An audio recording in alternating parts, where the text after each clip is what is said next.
హిందూ ధర్మ వ్యవస్థలో వైదిక ధర్మ వ్యవస్థలో ఎక్కడ కులం పేరు మీద అవమానించమని ఎక్కడా లేదు. వేదం ప్రమాణం, శాస్త్రం ప్రమాణం.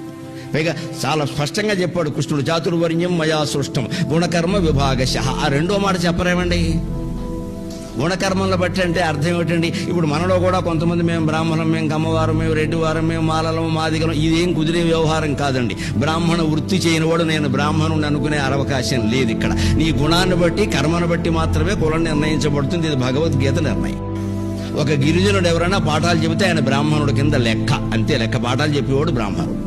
అంటే నీ వృత్తిని బట్టి, కర్మ అంటే నీ వృత్తి, నువ్వు చేపట్టిన వృత్తిని బట్టి, అలాగే నీ గుణాన్ని బట్టి.